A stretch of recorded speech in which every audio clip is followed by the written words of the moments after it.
তো গোয়ালা আর ওইটা বন্ধ পাঙ্গাস ওটা পাঙ্গাস নদীর পাঙ্গাস বড় কিনা তার কোনে ভেবো এই যে মাছ দেখি বরফ বরফ দিছে যে আমাকে দুই এই কামছে ওঠা পারবি না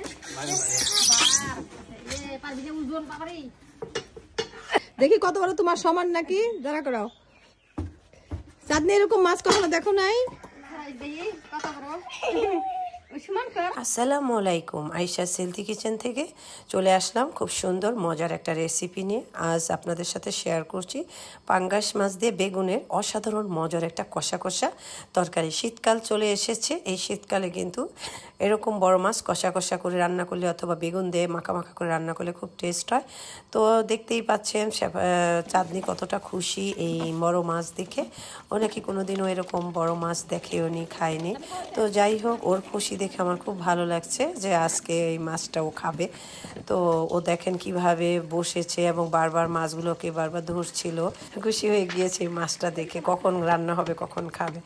যাই হোক, আর মাছটাকে আমাদের জেলে মাছটাকে কেটে নিচ্ছে। তো এখানে একটা বোয়াল আছে, একটা পাঙ্গাস মাছ আছে, 14 কেজি ওজনের পাঙ্গাস, 12 কেজি ওজনের বোয়াল এখানে। তো আজকে পাঙ্গাসই রান্না করব। চাঁদনিকে জিজ্ঞাসা করলাম কোনটা খাবা, বোয়াল নাকি পাঙ্গাস? বলে যেটা খুশি খাবো, আমি কোনোটাই খাইনি কোনোদিন। তো ঠিক আছে, পাঙ্গাসই রান্না করি। আর এই মাছগুলো পদ্মার পাড় থেকে আনা হয়েছে, তো আশা করি ভালো লাগবে। তো মাছগুলো কাটাকাটি হয়ে গেল, আর এদিকে সারাও মাছগুলোকে সুন্দর করে ধুয়ে নিচ্ছে। তো কিছু মাছ আমি প্যাকেট করে ফ্রিজে রেখে দেব, আর আজকের জন্য রেডি করে নিব, রান্না করব। সাথেই থাকুন। এই তো এখানে মাছগুলোকে পরিষ্কার করে ধুয়ে নিয়েছি। বেগুন দিয়ে পাঙ্গাস মাছের তরকারিটা রান্না করব। মাছের সাথে আমি কিন্তু খুব বেশি বেগুন দিব না, খুব অল্প বেগুন দিব। খুব বেশি বেগুন দিলে কিন্তু টেস্ট হয় না। নর্মালি পাঙ্গাস মাছটা একটু কষা কষা করে রান্না করলে খুব টেস্ট হয়, তবে বেগুন দিয়ে খাবো তাই বেগুন দিয়েও কিন্তু খুব ভালো লাগে, তবে খুব বেশি বেগুন কিন্তু দেওয়া যাবে না। তো যাই হোক, এখন রান্না করতে চলে যাচ্ছি। তো চুলায় কড়াইটা বসিয়ে দিলাম। কড়াইটা আমার গরম হয়ে গেল, এখন আমি এখানে তেল দিয়ে দিব। তেলটা গরম হয়ে গিয়েছে, এখন এখানে পেঁয়াজ দিয়ে দিব।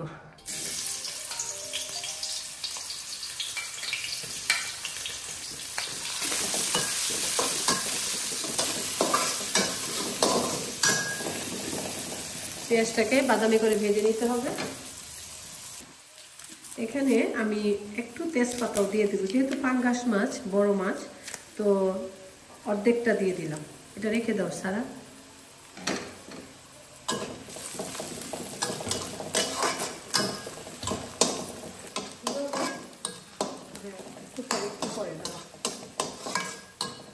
লবণ দিব একটু পরে। এখন এখানে রসুন বাটা দিয়ে দিব 1 চামচ, 2 চামচ রসুনের পেস্ট দিয়ে দিলাম, আর চামচের 1 চামচ আদা পেস্ট দিয়ে দিলাম। এবার এটাকে ভালো করে ভেজে নেব। এটাকে ভালো করে ভেজে নিতে হবে। লবণ দেবো, সারা একটু লবণ দেবো। এখন আর এখন লাগবে, হ্যাঁ লাগবে লাগবে লাগবে 1 চামচ পুরো লাগবে।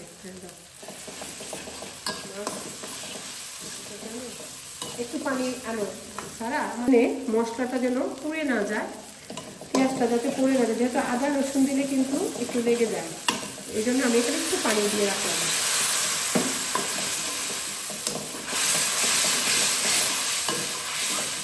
দিয়ে দিচ্ছি হলুদের গুঁড়ো 1 চা চামচ, দিয়ে দিচ্ছি মরিচের গুঁড়ো 1/2 চা চামচ, দিয়ে দিচ্ছি ধনিয়ার গুঁড়ো। ধনিয়াটা অবশ্যই একটু বেশি দিবেন, 2 চা চামচ ধনিয়ার গুঁড়ো দিয়ে দেবেন। এবার জিরা গুঁড়ো দিব 1 চা চামচ। এখন মশলাটাকে খুব ভালোভাবে কষিয়ে নিতে হবে। এটা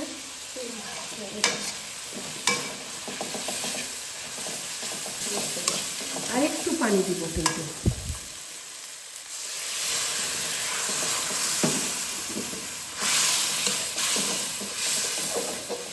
মশলাটা যত বেশি কষাবেন মনে করবেন তরকারিটা ততটা টেস্ট হবে।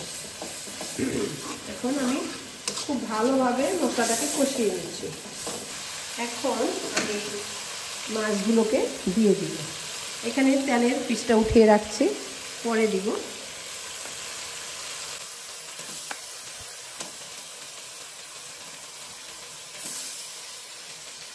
একটু কমিয়ে দিই।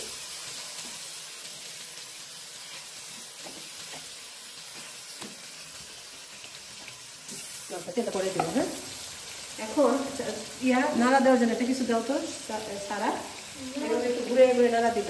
হ্যাঁ হ্যাঁ হ্যাঁ, নুসানি করে থাকে না। এখানে এটাকে এভাবে নেড়ে চেড়ে দিব।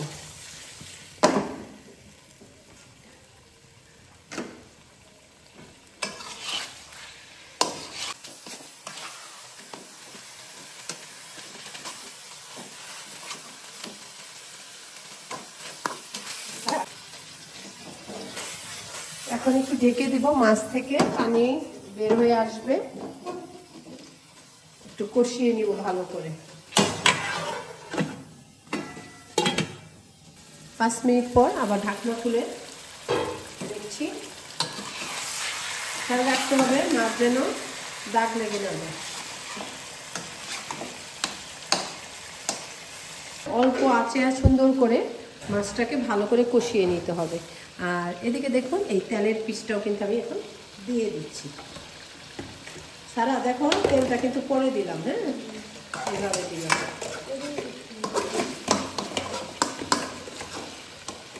যাই হোক, এখন আমি এটাকে ঢেকে দেখি, লবণটা চেখে দেখি।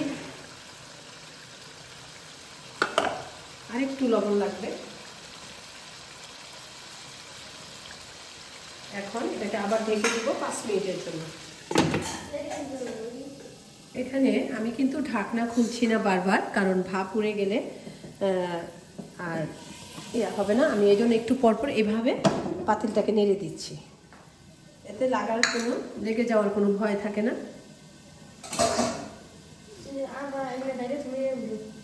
হ্যাঁ হ্যাঁ, রেখে দাও, আর লাগবে না মশলা, একদম পারফেক্ট আছে। আমরা তো সাধারণত বেগুন দিয়ে খাই। আমি আবার সারাকে একটু শিখিয়ে দিচ্ছিলাম কীভাবে। দেখুন কত পানি উঠে এসেছে। হ্যাঁ, সেটাই। তো এই জন্য ঢাকাটা রেখা অবস্থায় তুমি বারবার দেখছি ঢাকনা খুলে নাড়তে থাকো, ওইটা করবা না, ঠিক আছে? নাড়তে থাকো। ওটা না করে যে এইভাবে ঢাকা অবস্থায় জাস্ট খালি যেভাবে একটু নেড়ে দিবা, তাহলে তার নিচে লেগে যাওয়ার কোনো ভয় নাই। কিন্তু মাছগুলোকে তুমি ড্রাই করে ফেলো কি, ওই ঢাকনা খুলে বারবার চাশনি দিয়ে নাড়তে থাকো, ওইটা করবা না। তুমি এটা করছো না, ওইটা করবো না। মুরগিও ঠিক সেম ওয়েতে করবা, ঢাকনা দিয়ে দিবা, লেগে যাতে না যায়। ঢাকনা খুলবো অনেকক্ষণ পর ওই যে ওইভাবে ঘুরিয়ে দিলে সুন্দর হয়ে যায়, বুঝছো?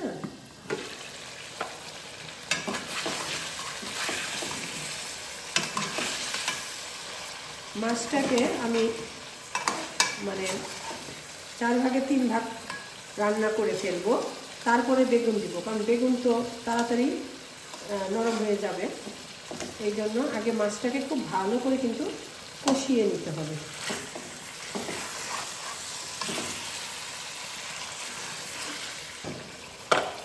আরও কষাতে হবে। এখন দেখুন আমার মাছটা কতটা সুন্দর হয়েছে, দেখুন একদম তেলের উপরে উঠে এসেছে কিন্তু একদম। আমি আস্তে আস্তে মাছটাকে দেখুন কষিয়ে নিলাম, এখানে একদম লাগেনি কিন্তু। আর মাছ থেকে যে পানি এসেছে সেই পানিটার মধ্যে কিন্তু মাছটা সিদ্ধ হচ্ছে। আমি কিন্তু কষানোর জন্য এখানে কোনো পানি দিইনি, 1 ফোঁটা পানিও দিইনি।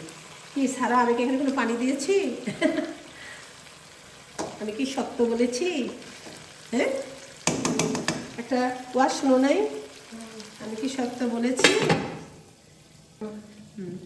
এই যে দেখুন, হ্যাঁ সব দিব। এখন কাঁচামরিচ দিব সব। এখন বেগুনগুলোকে আমি দিয়ে দিচ্ছি।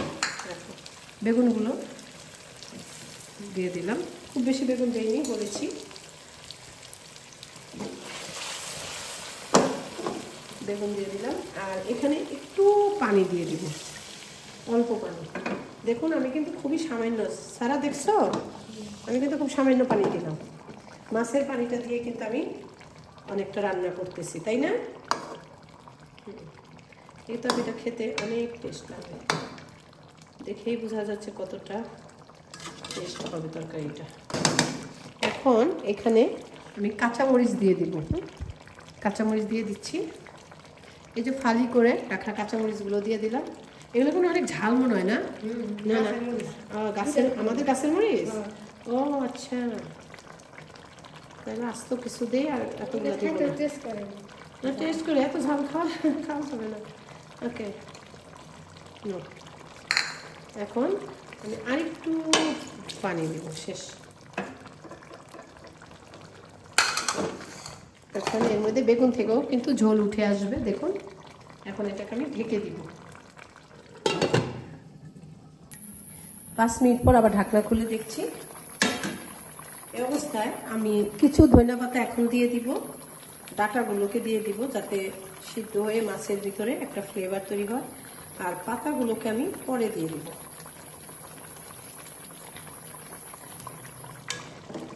এটা হচ্ছে আমার স্টাইল। ধনিয়াপাতা আপনার যেভাবে পছন্দ হয় সেভাবে দিয়ে নেবেন, আমি এইভাবে করি। কি বোঝা যাচ্ছে তরকারিটা কতটা টেস্ট হয়েছে দেখুন। আর এত সুন্দর ঘ্রাণ আসতেছে, মানে কি বলবো। সারা তুমি একটু ঝোল নাও তো, খেয়ে দেখো তো কেমন হয়েছে আমার তরকারিটা। না, লবণ টবণ ঝাল সব ঠিক আছে কিনা, কেমন বলো? লবণ ঠিক আছে, সব ঠিক আছে।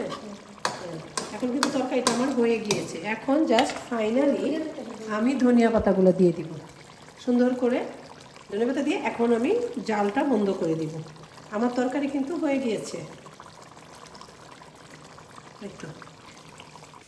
এই তো এখন আমার এই মজার বেগুন দিয়ে কষা কষা পাঙ্গাস মাছ তরকারিটা খাওয়ার জন্য একটা পেয়ালায় বেড়ে নিচ্ছি। রেসিপিটা কেমন লাগলো? আশা করি ভালো লেগেছে। আপনারা বাড়িতে এইভাবে রান্না করে খাবেন আর বেশি বেশি করে শেয়ার করবেন। যারা নতুন সাবস্ক্রাইব করতে কিন্তু ভুলবেন না। ভালো থাকবেন, এরকমই মজার মজার রেসিপি নিয়ে আবারও চলে আসবো ইনশাল্লাহ। আল্লাহ হাফেজ।